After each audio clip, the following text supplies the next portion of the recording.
I'm a Venezuelan that lives in the United States and is a Democrat. Why are you guys shitting on Venezuelans right now? You guys are just being so rude. Like, do you know how many deaths this man has? How much blood he has on his hands? And yeah, it was Trump. He got him. Am I super happy it was him? No, but you gotta give credit where credit is due. Like, he did what no one thought. I never thought I would live to see this. Ever. Like, I'm in shock. And it makes me sad that you guys are just like saying he was a sovereign president. He wasn't. He was a dictator. He was a dictator. Why don't you take this energy to see who he really was and then come back with your opinions? Like, just let us have this moment. Listen, you can hate the method, you can find what he's done, and you can still like the outcome and be happy that Maduro, a man who has been part of oppressing Venezuela for over 25 years, is gone. And yes, I celebrate that Maduro is out. I celebrate that a thug who has imprisoned, jailed, and tortured so many Venezuelans, a thug who has led over 8 million Venezuelans to seek refuge and exile all over the world. There's hundreds of thousands here in Spain, hundreds of thousands in Florida, millions in Peru, Colombia, and all over Latin America. People who fled their homeland for fear and wanting to give their families a chance of living in justice and in freedom. But that does not mean the United States and Donald Trump had to run Venezuela. It was one of the Trump towers. It is not.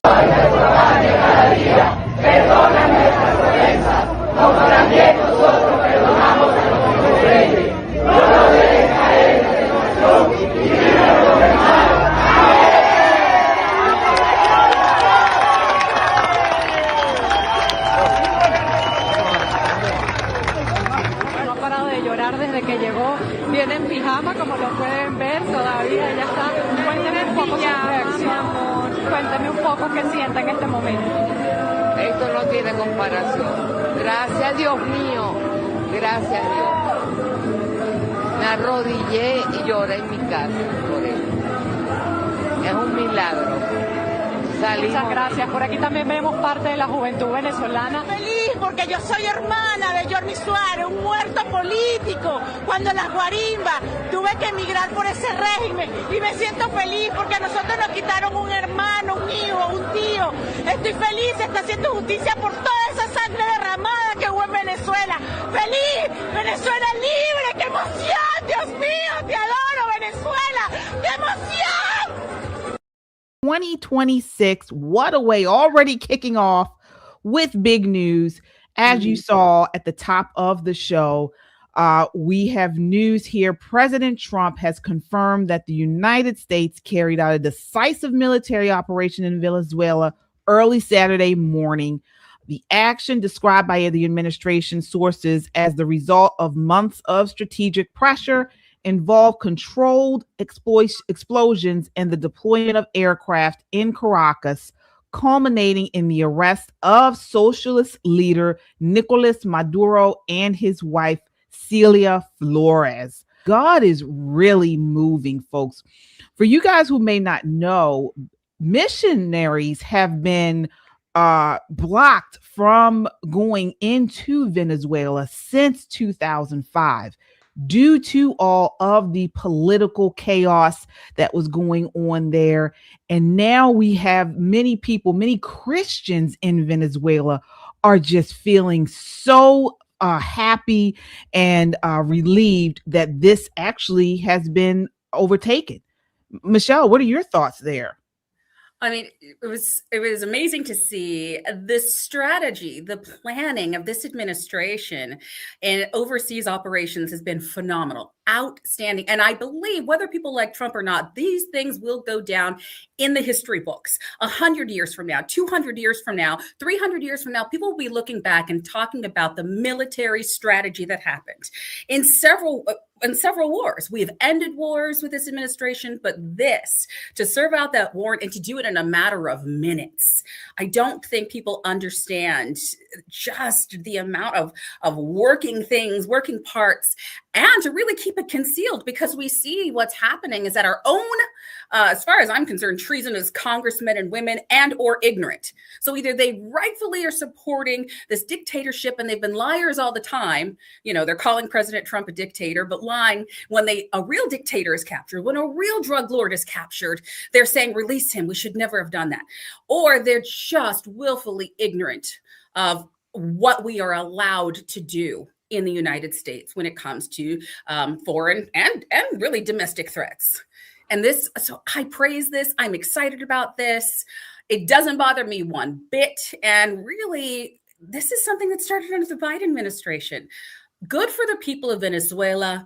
Things have been happening that are just atrocious. If you knew what they did to men, women, children, businessmen, they didn't just knock on doors, they slaughtered people. Venezuela had a huge exodus. They lost almost a third of the population from people fleeing over the last decade or more. So this is really a tremendous pivotal point in history. I know the temporary people they're going to put in place, all of that's going to work itself out. But I say kudos right now to everybody in charge, everybody that was a part of this. And this administration is doing amazing things, but God is doing amazing things. So those were the prayers of the people. Those are people praising God for answering their prayers.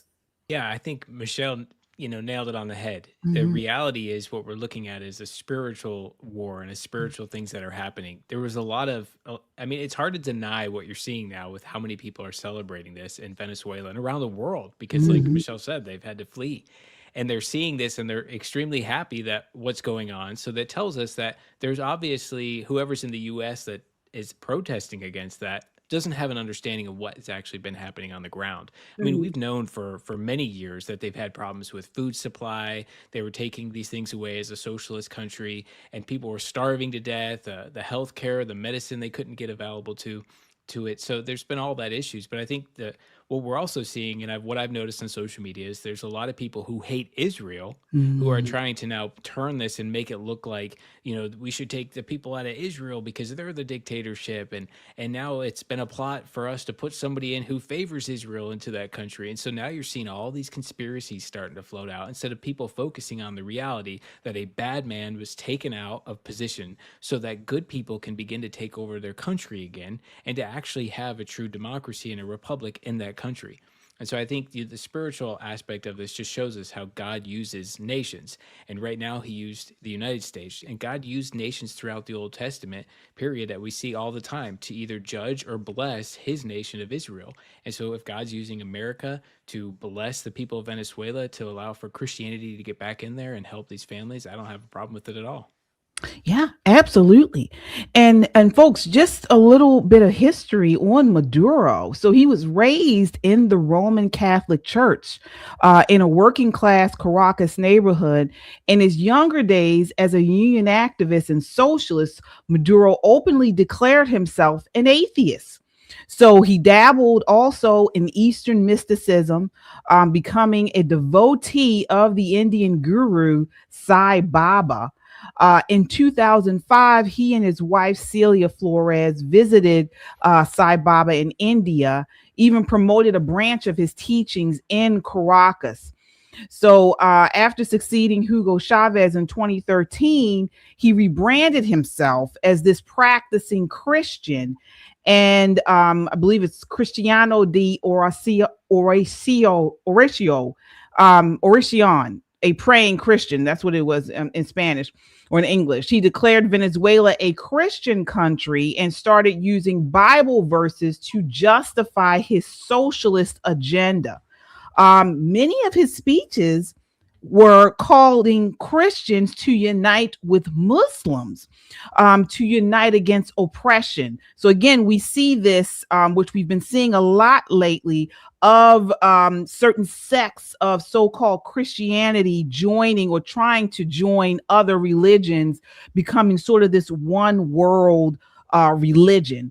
And we see that a lot in socialist regimes because they try to put everyone in boxes and create this oppression versus the oppressed. So they twist scripture against anything Western or westernized.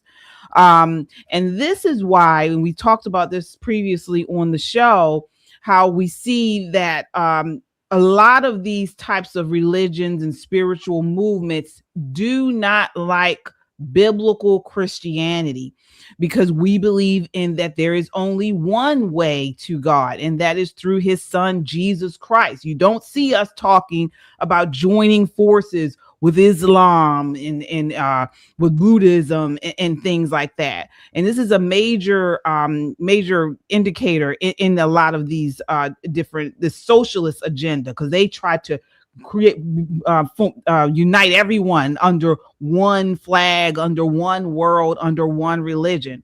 So keep that in mind. But folks, we got to continue to pray for these people. You know, my pastor preached this morning about we are going to probably start seeing a shift, a spiritual shift all over the world. And so we have to constantly stay in prayer for the United States, for our communities, and for the world. So God is moving. So definitely we will continue to keep you all notified of what's going on there. Yeah, and don't be surprised. There are more people on our top 5, top 10 list of criminals, really. Mm-hmm. And so don't be surprised what this administration is going to do right now while they have the momentum before the general elections, which is why, podcasts like ours is really about getting Christians united in faith and in real serious prayer. This is where we're going to have to do more than we've ever done, because in these countries, a lot of these countries, they are majority Christian populations, and even they're not fighting back. They're being complicit, and I worry about us. I worry about us here in the United States. When we see things like that happen, we see these ties. We see Venezuela so quickly tied to Iran, so quickly tied to other nations. That's starting to happen here in the U.S., and we have to be careful and let that be a lesson to us, and why it's important for us to do what we can now as Christians. Don't be complicit. Don't sit back. Be united. Be prayerful. Do something. Absolutely. Absolutely. Do it with intention. So as we were talking about right before the show started, not only for us to unite and do something, but we must amplify the truth, no matter where it leads. Okay. And we all know biblical truth, God's truth, is what we stand on, is our foundation. And when we move away from that, our foundation gets weak. Okay, folks. And so this takes us to Megyn Kelly. All right. So before we do, folks, as you come in, hit that like button. We want this video to get out in front of a wider audience. So we need you to hit that like button. That tells YouTube to share this video and get it out in front of a wider audience. Nice.